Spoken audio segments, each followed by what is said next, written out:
Hello प्यारे बच्चों, welcome back on my YouTube channel. और हम पढ़ रहे हैं 8 ग्रेड अभ्यास पुस्तिका कक्षा 6 विषय गणित। और आज हम बात करने वाले हैं अध्याय 3 की, और इसका पाठ का नाम है संख्याओं के साथ खेलना। ठीक है, तो आज हमारा जो पहला प्रश्न है वो क्या है, संपूर्ण संख्या किससे कहते हैं। अब देखिए संपूर्ण संख्या क्या होती है, तो हमारा उत्तर यहाँ पे ये है कि वह संख्या जिसके सभी गुणनखंडों का योग कितना हो उस संख्या से दोगुना हो, उसे हम क्या बोलेंगे, संपूर्ण संख्या। यानी कोई भी संख्या ले लीजिए आप अपने मन से, लेकिन उसका जो गुणनखंड होंगे, यानी कि पहले हम जैसे उदाहरण ले रहे हैं, जैसे हमारी एक संख्या कितनी है, 6। अब 6 में कौन कौन सी संख्या से भाग जाता है, तो 1 से भाग चला जाएगा, 6 में 2 से चला जाएगा, 3 से चला जाएगा, 6 से चला जाएगा। ठीक है, तो इससे बड़ी संख्या से तो जाएगा ही नहीं।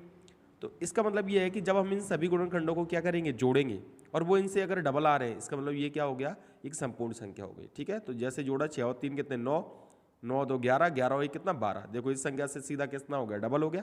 इसका मतलब 6 का ही संख्या है, संपूर्ण संख्या है। समझ में आया आपको। ठीक है, इसके बाद आता है सेकंड क्वेश्चन हमारा, भाज्य और अभाज्य संख्या को उदाहरण देकर समझाइए। तो देखो भाज्य संख्या क्या होती है, पहले मैं आपको बता दूं। देखिए ये परिभाषा है भाज्य संख्या की। क्या परिभाषा है, देखिए भाज्य संख्या क्या होती है, ऐसी संख्या जिसके 2 से अधिक गुणनखंड होते हैं उसे क्या कहते हैं, भाज्य संख्या। यानी कि ऐसी संख्या जिसमें 2 से अधिक नंबरों से भाग चला जाए। जैसे उदाहरण, पहले तो आप इसको लिख लेना उत्तर में। जैसे उदाहरण अगर मैं दूं यहाँ पे, जैसे 4। अब 4 में कौन कौन से नंबर से भाग चला जाएगा, देखो 4 में 1 से भाग चला जाएगा, चला जाएगा कि नहीं। और 4 कौन से टेबल में आता है, 2 के टेबल में आता है, इसका मतलब 2 से भाग चला जाएगा। और किसके, 4 के टेबल में आता है।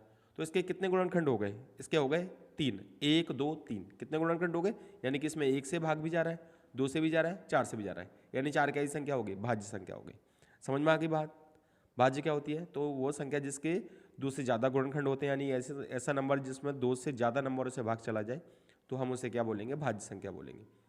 इसके बाद हमारा अगला प्रश्न जो दूसरा है वो क्या है, अभाज्य संख्या क्या होती है। तो क्या देखें, ऐसी संख्या जिसके गुणनखंड सिर्फ एक, क्या हो, जिसका गुणनखंड एक और वो स्वयं हो, यानी कि वो नंबर जिसके हम बात कर रहे हैं वही हो, इसके अलावा और कोई ना हो, तो वो संख्या क्या हो जाएगी, अभाज्य। यानी कि ऐसा नंबर, उदाहरण के लिए हम बोल सकते हैं ऐसा नंबर जिसमें कोई, जो किसी और के टेबल में आता ही नहीं है, जिसमें किसी और से भाग जाएगा ही नहीं, तो वो क्या कहलाएगी, अभाज्य संख्या कहलाएगी। जैसे उदाहरण के लिए, जैसे अगर मैंने वो ले लिया यहाँ पे 3 ले लिया। अब 3 बताओ, 3 किसके टेबल में आता है, 3 में देखो 1 से भाग चला जाएगा, 1 से तो जाएगा ही। उसके अलावा किससे, 3 से भाग चला जाएगा। इसके अलावा और किसी से जाएगा क्या, नहीं जाएगा ना। और किसी के टेबल में आता है क्या, 3 नहीं आता। इसका मतलब 3 कैसी संख्या होगी, अभाज्य संख्या होगी। क्लियर। ऐसे ही अगर हम एक और नंबर ले लें, 5 ले लिया मान लो हमने, ठीक है। अब 5 देखो, 5 में 1 से भाग चला जाएगा, 1 से तो सभी नंबर में भाग जाता है। और इसके अलावा देखो 2 से भाग नहीं जाएगा, 3 से नहीं जाएगा, 4 से, सिर्फ अपने आप से ही जाएगा, यानी कि 5 से। तो इसका मतलब 5 भी क्या हो गया, अभाज्य संख्या होगी। समझ में आई अभाज्य संख्या क्या है। तो ऐसे नंबर जिनमें एक और उसी संख्या से भाग जाए तो उसे क्या बोलते हैं, हम अभाज्य संख्या बोलते हैं। तो लिख लोगे। इसके बाद हमारा थर्ड क्वेश्चन आता है।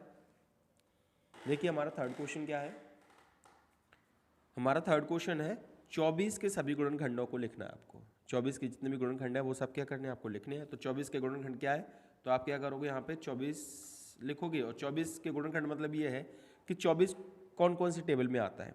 ठीक है, तो हम शुरुआत कहाँ से करते हैं, हमेशा 1 से करते हैं। ठीक है, तो देखो 1 के टेबल में 24 आता है, 1 के टेबल पढ़ोगे तो 24 मिल ही जाएगा आगे चल के। ठीक है ना।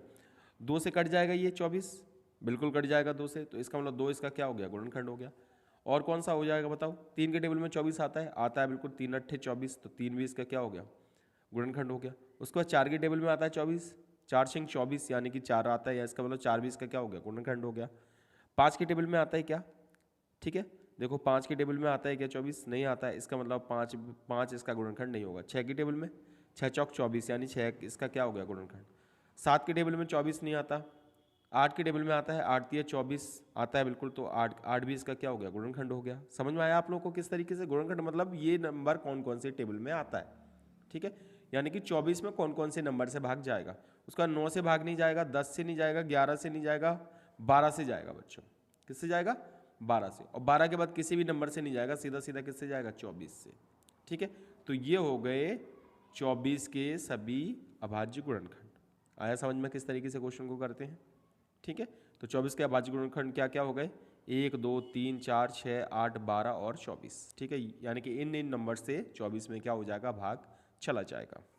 उसके बाद हमारा अगला प्रश्न आता है, क्वेश्चन नंबर कौन सा है ये देखिए, क्वेश्चन नंबर 4। क्वेश्चन नंबर 3 समझ में आ गया। अब हम बात करते हैं क्वेश्चन नंबर 4 की। कितने के? 7 के प्रथम 5 गुणज, गुणज का मतलब होता है गुणा, तो 7 के प्रथम 5 लिखो, 7 एकम 7, ये पहला हो गया, 7 दूनी 14, ये दूसरा हो गया, ठीक है, और 7 तिया 21, ये तीसरा हो गया, और 7 चौक कितना होगा? 28, ये चौथा हो गया, और 7 पंजे 35, ये कौन सा हो गया आपका? 5वां हो गया। तो प्रथम 5 हमने गुणज लिख दिए, ठीक है, तो ये हो जाएगा आपका उत्तर। समझ में आया? तो नोट कर लीजिए। अगला प्रश्न है हमारा यहाँ पे, देखो क्वेश्चन नंबर 5। अब क्वेश्चन नंबर 5 को देखिए, 13 और 31 अभाज्य संख्या है, ठीक है, 13 और 31 दोनों कैसी हैं? अभाज्य संख्या, यानी किसी और के टेबल में नहीं आती, तो जिसमें अंक क्या है? 1 और 3 है, तो आपको ऐसे ही जोड़े बनाने हैं आपको, जैसे 1 3 है और 3 को उल्टा कर दिया तो 31, ठीक है, तो ऐसे आपको जोड़े बनाने हैं अभाज्य संख्याओं की, जिसमें नंबर कैसे हो? सेम हो, जैसे 1 17 और 71 दोनों अभाज्य संख्या है, और 1 7 और ये क्या है? 7 1, 3 7 और ये कितना है? 7 3, यानी कि 37 और 73 भी क्या है? अभाज्य नंबर। उसका बाद 79 और 97, तो ये हमने क्या है? पेयर बना दी है, तो आप इसको नोट कर लेना।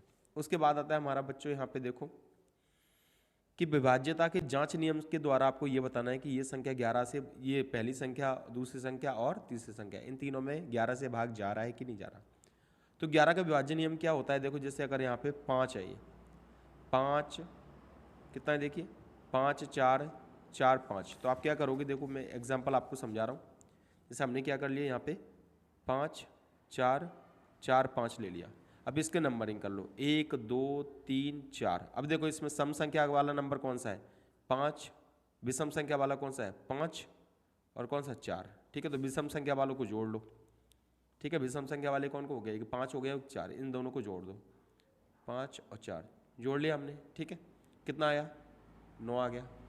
दूसरा अब सम संख्या वाले, सम संख्या वाले कौन से हैं? 2 5 और 4, ठीक है, इनको भी जोड़ लो, 5 और 4 कितना हो गया? 9। अब आपस में इनको क्या कर दो? घटा दो, ठीक है, घटा देंगे तो कितना आएगा? 9 माइनस 9, तो कितना हो जाएगा? ये 0।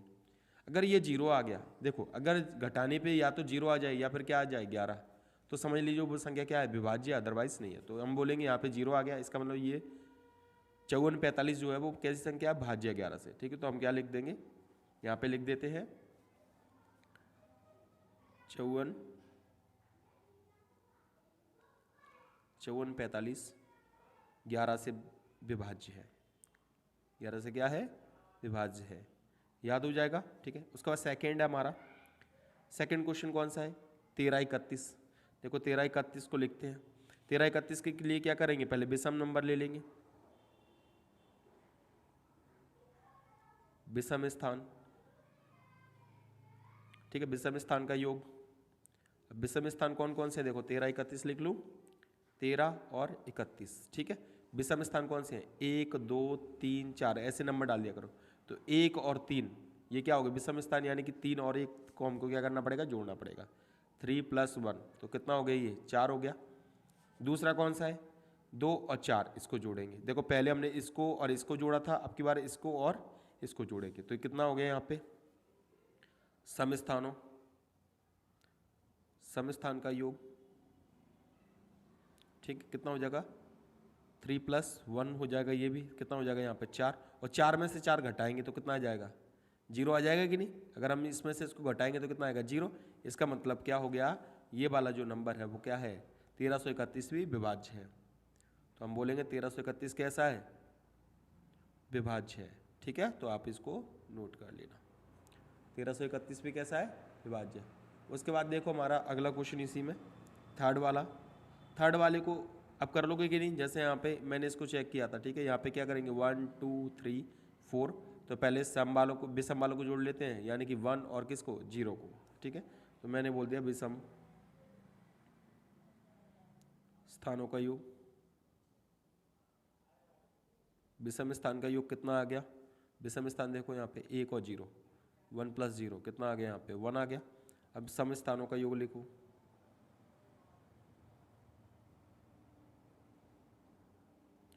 सम स्थानों का योग देखिए, सम स्थानों का योग कितना आ जाएगा? सम स्थान कौन से? 8 और 5, ठीक है, तो 5 + 8, 8 और 5 कितने हो गए यहाँ पे? 13, ठीक है, और इस 13 में से इसको क्या करेंगे? माइनस करेंगे, तो 13 में से 1 गया तो कितना आया यहाँ पे? 12। 11 तो नहीं आया, मैंने क्या बोला? या तो 0 आ जाए या फिर क्या आ जाए? 11। इसका मतलब जो आपके लास्ट नंबर है कौन सा 50, 81 विभाज्य नहीं है। क्या नहीं है? विभाज्य नहीं है। ये आपका क्या हो जाएगा? आंसर हो जाएगा। तो नोट कर लोगे, ठीक है। अब आते हैं हम अगले पे। अगला प्रश्न है हमारा, देखो क्वेश्चन नंबर जो है क्वेश्चन नंबर 7। देखो 35 और 50 के सार्व गुणनखंड निकालने, यानी पहले 35 के गुणनखंड निकालते हैं हम लोग, जैसे अभी निकाले थे हमने। तो 35 के गुणनखंड क्या क्या है देखिए जल्दी से। 35 के गुणनखंड निकालने पहले, ठीक है। तो 35 में कौन कौन से नंबर से भाग जाएगा? देखो 1 से तो भाग जाएगा ही, और बताओ 2 से भाग तो जाएगा नहीं, ठीक है। 3 से चला जाएगा, 3 से भी नहीं जाएगा, ठीक है। उसके बाद बताओ 4 से भी नहीं जाएगा, 5 से भी नहीं जाएगा, 5 से चला जाएगा, ठीक है। 5 से भाग चला जाएगा, उसके बाद सीधा किससे जाएगा? 7 से चला जाएगा। 7 के बाद बताओ किसी से जाएगा? बिल्कुल नहीं जाएगा। 7 के बाद सीधा किससे जाएगा? ये 35 से भाग चला जाएगा इसका, ठीक है ना। इसके अलावा और किसी से नहीं जाएगा। इसके बाद हम देखते हैं 50, ठीक है। 50 में कौन कौन से नंबर से भाग जाएगा? देखो 50 में 1 से भाग चला जाएगा, और 50 में 2 से भी भाग चला जाएगा, चला जाएगा कि नहीं। और 3 से तो नहीं जाएगा, 4 से नहीं जाएगा, सीधा किससे जाएगा? 5 से चला जाएगा। 5 से चला गया, उसके बाद किससे जाएगा? 10 से चला जाएगा, और 10 के बाद किससे चला जाएगा? बताओ जल्दी से। 10 के बाद किसी भी नंबर से नहीं जाएगा, सीधा किससे जाएगा? 25 से भाग जाएगा, और 25 के बाद सीधा किससे जाएगा? 50 से। तो ये फैक्टर निकल के आ गया 50 के, ठीक है। अब 50 के फैक्टर निकल के आ गए। अब आपको ये देखना है, सार्व का मतलब होता है जो दोनों में कॉमन हो, दोनों में कैसा हो? कॉमन हो। तो देखो 5 इसमें भी है और 5 इसमें भी है, और कोई नंबर मैच खा रहा है क्या? बिल्कुल भी कोई मैच नहीं खा रहा, एक खा रहा है, एक। तो सार्व गुणनखंड क्या हो गया? तो हम लिखेंगे यहाँ पे 35 और 50 के सार्व गुणनखंड क्या होंगे बताइए? एक तो 1 हो गया, और एक क्या हो गया? 5। तो हम बोलेंगे 1 और क्या है? 5 है। ये आपका क्या हो गया? आंसर हो गया। कर लोगे?